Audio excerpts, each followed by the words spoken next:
बिस्मिल्लाहिर्रहमानिर्रहीम। आज का मेरा टॉपिक है Christianity and Judaism revivals in South Arabia. जैसे कि मैंने अपनी पिछली वीडियोस में बताया है कि किस तरह क्रिश्चियनिटी और जुडाइज़्म साउथ अरेबिया में आए हैं, तो साउथ अरेबिया में क्रिश्चियनिटी और जुडाइज़्म के आने के बाद जो उनके दरमियान रिवाइवल्स बने हैं, तो आज उस टॉपिक को यहाँ पर डिस्कस किया जाएगा। तो सबसे पहले डिस्कस किया जाएगा religious involve in the South Arabia rivalries. कौन कौन से रिलीजन जो है वो साउथ अरेबिया के इन रिवेलरीज में शामिल थे। तो इसमें यह कहा जा रहा है कि उस वक्त के जो रिलीजन थे जिनके दरमियान दुश्मनियाँ पाई जाती थी, कन्फ्लिक्ट्स पाए जाते थे, वो जुडाइज़म था, क्रिश्चियनिटी था और इस तरह से कुछ और भी मोनोथीज़म रिलीजन थे जो माइनॉरिटी में थे।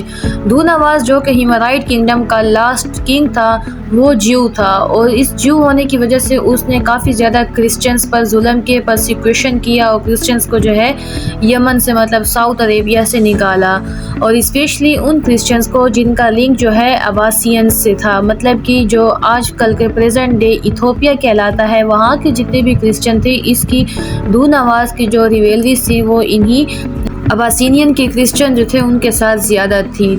तो इस स्लाइड को रीड करें तो सिंपली इसी बारे में बताया गया है कि कौन कौन से रिलीजन उस वक्त इन रिवेलरीज में इन्वॉल्व थे। Nationalistic view of धूनवाज।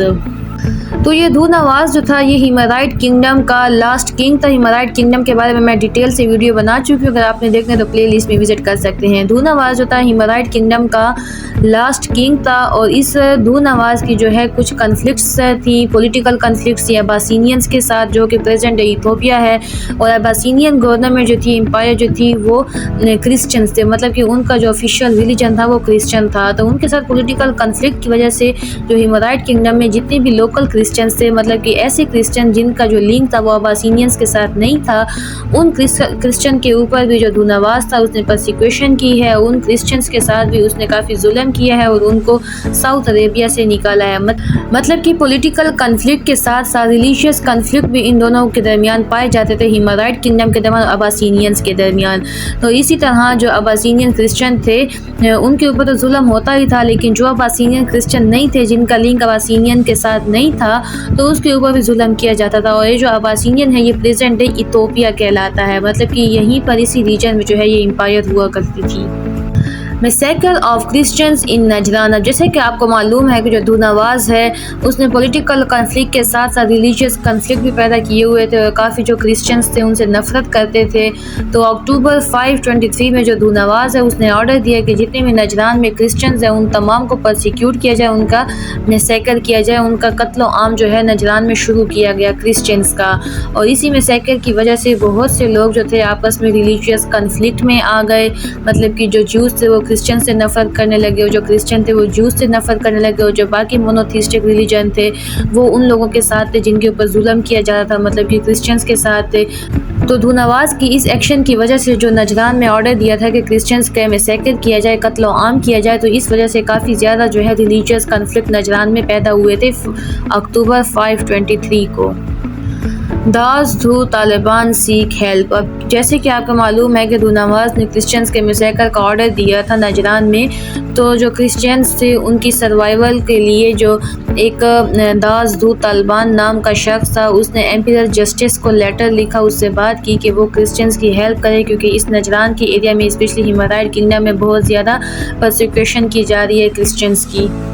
और ये जो जस्टिन वन जो एम्परर था ये उस वक्त रोमन एम्पायर का एम्परर था, मतलब कि रोमन एम्पायर की तरफ जो था लेटर लिखा गया था, क्योंकि उस वक्त रोमन एम्पायर जो थी वो भी क्रिश्चियन ही हो चुकी थी, उनका भी ऑफिशियल रिलीजन था वो क्रिश्चियन था।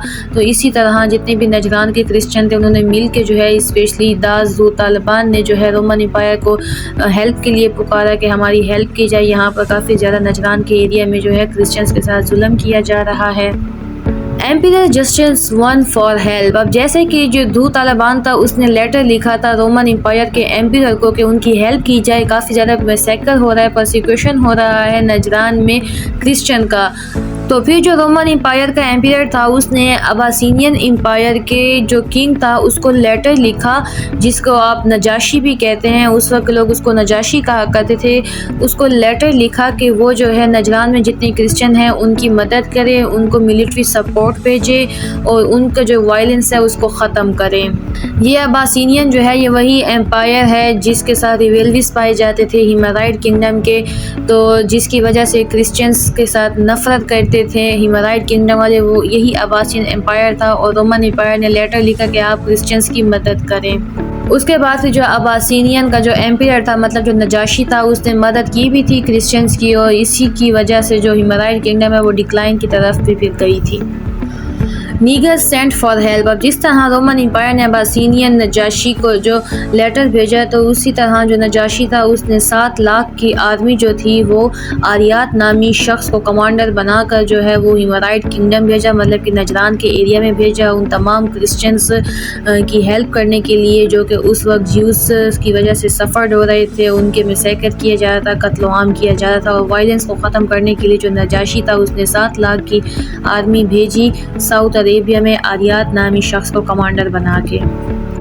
अब अगर इस तमाम सिनेरियो को मद्देनज़र रखते हुए देखा जाए कि इसके नतीजा क्या था, इसके क्या नताइज थे, तो इसके नताइज यही थे, इम्पैक्ट्स यही थे कि जो अब्बासिनियन एम्पायर थी और जो रोमन एम्पायर थी, मतलब कि जो बाइजेंटाइन एम्पायर थी, इनके आपस में ताल्लुकात मजबूत हुए, इनके अलाइंसेस बने, और जितने भी इनके एनिमीज़ थे दोनों ने मिल के अपने एनिमीज़ के ख़िलाफ़ लड़े हैं, जंग की हैं, तो इससे इनके ताल्लुकात मजबूत हुए हैं। और इसके अलावा दूसरी के डिक्लाइन ऑफ हिमराइट किंगडम हुआ, मतलब कि जो हिमराइट किंगडम जो कि अरूज पर था एक ज़माने में, उसका डिक्लाइन हो गया था, और साउथ अरेबिया में भी जो क्रिश्चियंस थे वो डोमिनेट हो गए थे। तो इसके ये इम्पैक्ट्स निकले हैं। तो सिंपली ये था मेरा आज का टॉपिक। इसके अलावा मज़ीद इस्लामिक हिस्ट्री को समझने के लिए मेरे चैनल की प्लेलिस्ट में जाके विजिट कीजिएगा। इसके अलावा वीडियो को लाइक कर दीजिएगा, शेयर कर दीजिएगा, चैनल को सब्सक्राइब कर दीजिएगा। बहुत शुक्रिया। अल्लाह हाफिज़।